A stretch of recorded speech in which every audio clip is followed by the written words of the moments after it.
C'est vraiment honteux qu'on essaie de vous convaincre que ceux qui ont normalisé, qui ont trahi et vendu, qui ont imposé un blocus, sont ceux-là même qui vont arrêter la guerre sur Gaza. C'est vraiment honteux qu'on vous dise que l'Arabie Saoudite va normaliser en échange de l'arrêt de la guerre sur Gaza. Cette même Arabie Saoudite qui a créé un corridor terrestre pour Israël. C'est vraiment honteux qu'on vous dise qu'Al-Sisi remue les eaux stagnantes maintenant dans ses médias pour arrêter la guerre sur Gaza, alors que c'est lui qui l'a assiégé. Et c'est honteux qu'on vous dise que le roi de Jordanie va rencontrer Mohammed Ben Salman et qu'une réunion avec Al-Sisi est prévue pour discuter des affaires de Gaza. Et que vous les croyez. Aujourd'hui, je vais vous présenter une série d'informations explosives. Et quel est le rapport avec le titre qui a probablement choqué et surpris beaucoup d'entre vous? L'Iran joue sur l'Amérique et sur Israël. L'entité a fait des aveux concernant l'uranium enrichi. Et l'Amérique discute maintenant de donner 30 milliards de dollars à l'Iran. Regardons ensemble ces nouvelles. La France est sortie pour vous dire que oui, l'opération militaire américaine avec les bombardiers B-2 transportant les GBU-57 a réalisé des exploits remarquables. C'est ce que disaient les médias français et le président français. Mais aujourd'hui, le président français dit devant vous, le pire scénario serait la sortie de l'Iran du traité de non-prolifération des armes nucléaires. Emmanuel Macron. Cette nouvelle est venue quand? Après que le Parlement iranien ait voté l'interdiction d'entrée de Raphaël Grossi, le secrétaire général de l'Agence internationale de l'énergie atomique, sur le territoire iranien. Pourquoi l'ont-ils interdit? C'est parce qu'ils ont de l'uranium enrichi? Ou je me trompe? Maintenant, lisez cette nouvelle avec attention et ne soyez pas choqués. Trump veut donner 30 milliards de dollars à l'Iran pour construire des réacteurs nucléaires civils. Et savez-vous qui va payer cet argent à l'Iran selon Trump? Vous l'avez deviné tout seul, les pays du Golfe. Vous imaginez? Pendant des années, ils ont convaincu leurs médias que l'Amérique était l'adversaire, que Trump était le grand homme dans leurs médias du Golfe, et ils lui donnent 5,2 trillions de dollars pour qu'il les protège de l'Iran, pour qu'ensuite il les force à payer de l'argent à l'Iran pour construire des réacteurs nucléaires. CNN américaine. Trump offre à l'Iran 30 milliards de dollars et un programme nucléaire civil en échange du retour aux négociations. Trump vient de mentionner « retour aux négociations ». Tu n'avais pas dit que tu étais victorieux et que l'Iran devait négocier quoi? Tu n'avais pas fini avec tout le programme nucléaire. Laissez-moi vous montrer pourquoi l'Iran laisse Netanyahou célébrer. Les renseignements américains, diffusés par CNN, ont dit que les réacteurs de Fordow, Natanz et également Ispahan, en profondeur sous terre, n'ont pas été endommagés. L'Amérique a dit « Comment ça? Regardez cette image qui soulève de la poussière ». L'Amérique a fait une vidéo simulant ce qui s'est passé au réacteur de Fordow. Une vidéo, bien sûr, peut-être faite avec l'IA ou une expérience qu'ils avaient sur le territoire américain. Ils ont fait cette vidéo et ont dit « Regardez, notre GBU-57 a réussi ». La preuve? Ça brille par la fenêtre d'en bas.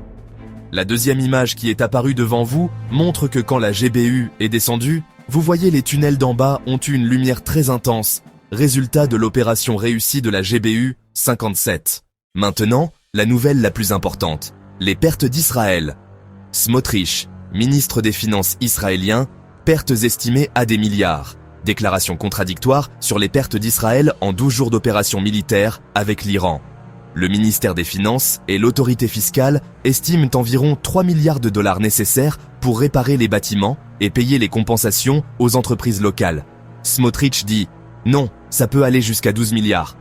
12 milliards avec l'Iran en 12 jours d'opération militaire. Chaque jour, l'Iran leur coûtait 1 milliard de dollars à cause des hypersoniques iraniens. Ce n'est pas à cause des opérations militaires israéliennes sur l'Iran et des avions qui vont et viennent. Non! Un hypersonique arrive chez l'entité, descend, ça coûte à l'entité 1 milliard de dollars. Certains ont demandé « Pourquoi l'Iran ne demande-t-elle pas l'arrêt des opérations militaires sur Gaza dans les négociations ?» D'abord, il n'y a pas eu d'accord. Ni le guide iranien, ni Trump, ni même Netanyahou n'ont dit qu'il y avait un accord. Il n'y a pas d'accord complet. Ce qui s'est passé entre l'Iran et l'entité, arrête ce que tu as, j'arrête ce que j'ai. Merci. Mais n'est-ce pas plutôt aux gardiens des 2 saintes mosquées d'arrêter ce qui se passe à Gaza au lieu de courir vers la normalisation? Personne n'a normalisé avec l'entité et n'en a tiré profit. N'est-ce pas plutôt à l'Égypte d'arrêter ce qui se passe dans la bande, elle, qui est la grande sœur voisine, la grande puissance, l'armée la plus forte? Regardez le jeu que joue l'Iran. L'Iran a maintenant la capacité d'amener un inspecteur et de lui montrer le réacteur de Fordo, le réacteur de Natanz, le réacteur d'Ispahan, et de l'intérieur, par en bas, qu'il ne leur est rien arrivé. Les dommages qui leur sont arrivés, selon le rapport sorti des renseignements américains, l'Iran peut les réparer en 2 semaines. C'est pourquoi Trump court maintenant, voulant leur donner 30 milliards de dollars de l'argent du Golfe.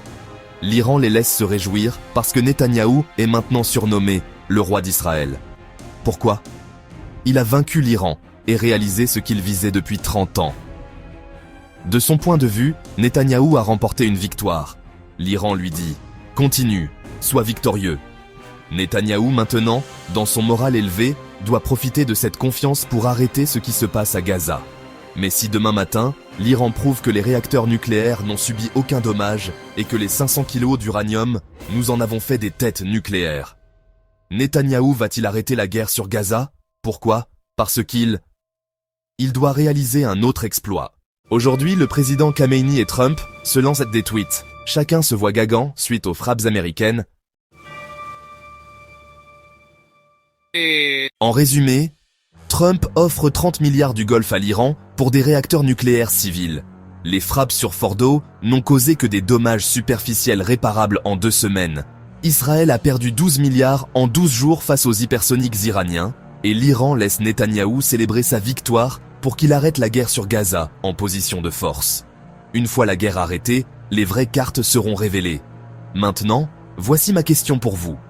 Pensez-vous que cette stratégie iranienne de laisser Netanyahou gagner temporairement pour stopper la guerre sur Gaza est brillante ou risquée ? Est-ce que l'Iran joue sur du long terme en sacrifiant son image à court terme ? Dites-moi dans les commentaires ce que vous en pensez. Et si cette analyse vous a éclairé sur ces jeux géopolitiques complexes, n'hésitez pas à liker et vous abonner pour plus d'analyses comme celle-ci.